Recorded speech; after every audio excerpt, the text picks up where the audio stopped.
The damp air hung thick with an unsettling stillness as Helen trudged along the path through the old woods on the outskirts of town.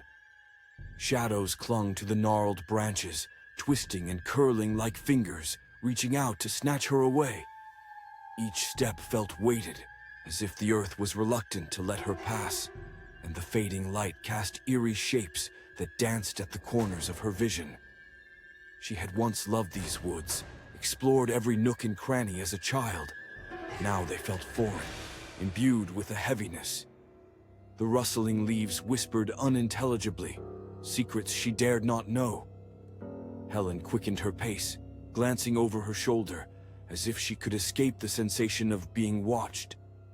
A soft sigh, barely perceptible, floated through the air, making the tiny hairs on the back of her neck stand on end. She stopped, heart racing, straining to hear. Nothing but silence answered. Trying to dismiss the feeling as nerves, she pressed on further, her feet crunching against the brittle twigs that lay scattered on the ground.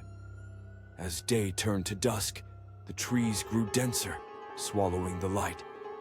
The path was fading, and she couldn't shake the sense that she was veering off course. Suddenly, she stumbled into a clearing, and before her eyes loomed an ancient well, its surface covered in dark moss and grime, like a long-forgotten relic of despair. The well drew her in, an inexplicable force pulling at her, and she approached, peering down into the inky darkness. The air smelled damp and cold, and she could have sworn she heard soft sobbing echoing from the depths. "Hello?" she called into the void, her voice trembling. Silence thickened the air once more, and with growing dread she leaned closer. The well's walls appeared slick, glistening with moisture and shadows. The sobbing resumed, growing louder, more frantic, yet she couldn't tell if it was outside or inside her own head. Feeling unsteady, she stumbled backward, falling to the ground. As she sat up, her gaze was drawn to the trees surrounding the clearing.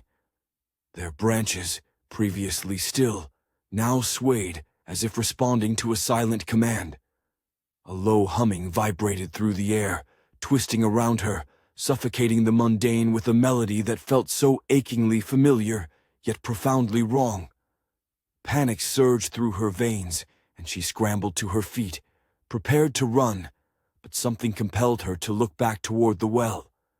It was no longer just a pit. Something dark and formless began to ascend its depths, rising, twisting,